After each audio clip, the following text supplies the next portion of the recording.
The Daily Brad Devotions. Today's reflection with Pastor Jeff Eliscopides. Brad Jeff, maganda umaga and go ahead. Magandang lalaki ka, Brad Ted. Good morning. Yan. Hindi Sige, naman- simulan na po Hindi natin. naman masyado. Hindi ka ba?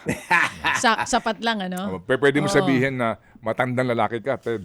Okay na ako doon. Huwag yun, Ay bad mo ng yun. magandang lalaki, Hindi, okay na ako. At least, matanda. Ay, oo. At saka tumanda. May pinagkatandaan. Tama. Okay.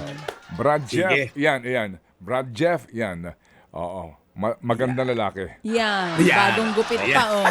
O sige, Pastor, antabayanan natin. Ano, tungkol sa success, itong isang buong linggo Yes. ng inihahatid mong balita sa ating mga kapatid. Anong meron Yeah. ngayong Miyerkules?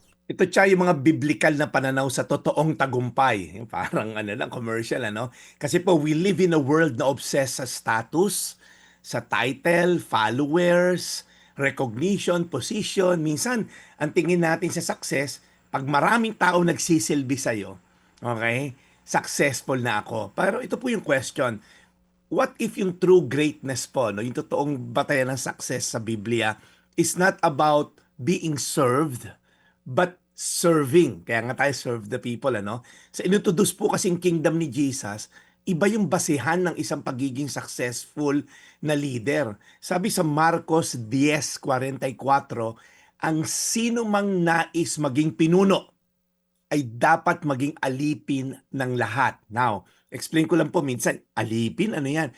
Sabi dito, if you want to be great, you must be the servant of all.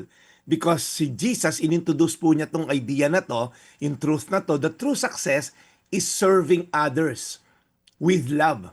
Pinamalas po ito ni Jesus sa paghuhugas ng paa ng kanyang mga disipulo. Noong unang panahon po, hindi pa naimbento ang rubber shoes, yung kalsada hindi pa sementado. Pag naglakad ang mga tao, which is the mode of mobility noong unang panahon, kadalasan, karamihan, kaya po yung paa madumi. At pagpapasok ka sa bahay ng isang naimbitahan ka, meron na po naghihintay na mga alipin doon, servant, na tagahugas ng paa. Yung isa sa pinakamababang antas ng alipin. Now imagine, the King of Kings, the Lord of Lords, ang anak ng Diyos na nagkatawang tao, hinugasan yung paa ng mga disipulo. Kaya parang nanliliit yung mga disipulo. Ba't mo gagawin yan? Sabi ni Jesus, ginawa ko to, gayahin nyo. Now imagine, the world says, galingan mo, climb higher. Pero sabi ni Jesus, hindi, bow lower. Be humble. With humility, lead people and all. Serve people. And the world says, be important. Ang sabi naman ni Jesus, be useful by serving others. Alam niyo po, yung mundo na to measures greatness by applause, by number of views, by followers, but God measures greatness by serving others. Kaya nga, again, yung mga politiko natin, pag nangangampanya, public, servant. Kaya po, tingnan natin, hindi lahat ng dakila ay sikat sa pananaw ng mundo. May mga nanay na quietly pinalalaki mga anak nila. May mga TNVS driver nagsasauli ng naiwang cellphone ng pasahero. May mga tatay na lumalaban ng patas kahit walang recognition. Kaya minsan, tingnan natin, ano ba talaga yung totoong success? It's serving your family with patience, with love, helping others grow spiritually. Gamitin natin yung gift natin to glorify God. Magkap tayo na ma-encourage sa ating paligid at matulungan kahit walang hinihintay na kapalit. Kahit hindi ma-post, tumulong tayo.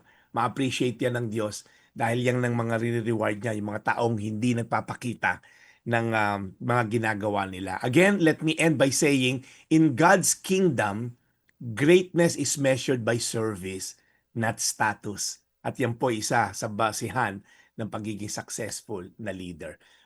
Marcos 10:44, ang sino mang nais maging pinuno ay dapat maging alipin ng lahat. Tayo po'y manalangin, Panginoon. Alam namin, Lord, ang mundong ito ay medyo may kaguluhan. Maraming mga leaders, Lord God, maraming mga guru, leaders and all na nasa social media at maraming kinakampanya kung anong totoong marka ng isang leader. Pero Lord, bibihira yung mga tao nagtuturo na being humble, serving others. Sabi mo nga, consider others better than yourself. Napakahirap, Lord, mamuhay ng ganyan dahil parang feeling namin Pagka kami babalagoongin, pag kami mababa, wala kaming silbi. Kaya Lord, tulungan mo kami, Lord God, makita ang pananaw mo na ang pagsisilbi sa kapwa na may pagmamahal ay ang totoong marka ng isang pagiging leader at isang magiging tagumpay na tao. Salamat sa ehemplo ni Jesus, naway magampanan namin na aming tungkulin to serve the people. In Jesus' name. Amen. Panginoon, muli po salamat sa araw na ito. Sa biyaya po ng aral mula kay Brad Jeff. Lord, alagaan niyo po lagi si Brad. At ka na pong bahala sa paggabay po sa amin. Muli, in Jesus' name we pray. Amen. Amen. Amen. Shanawa. Yun nga po, Shanawa. ang mga aral na nanggagaling kay Brad. Ano po. Salamat Brad sa iyong laging paalaala para kami ay hindi malihis. Ang ganda ng sinabi niya. Hindi kami malihis. Napapanahon Opo. para sa mga leader natin ngayon. Okay, Brad, sige. So, salamat na marami. And bukas ay bisperas na po ng Biyernes. Konti na lang. Ang aking kaibigan si Harold De Leon, nakikinig ngayon. Ito, nagsiserve to sa people. At ang aking din pong kaibigan na si Jenny at Bernie Chua. Thank you so much for tuning in this morning. Yan. Okay, so Brad, muli, salamat na marami. At God bless your mission today. Thank you, Brad. Ito po ang inyong Daily Brad, as always, your daily dose of inspiration. Have a great day. Serving the people, Brad Jeff Eliscopides sa ating The Daily Brad. Mga kapatid, patuloy po kayong tumutok sa 105.9 True FM para sa totoong balita, impormasyon, music and entertainment. Mag-subscribe sa aming YouTube channel at podcast at sundan nyo kami sa Facebook, Instagram, X at TikTok sa True Network PH. Bisitahin din po ang aming official website, truefm.ph. At panoorin din kami sa True TV Signal, Channel 19. Kami po ang 105.9 True FM. Laging true sa'yo, kapatid.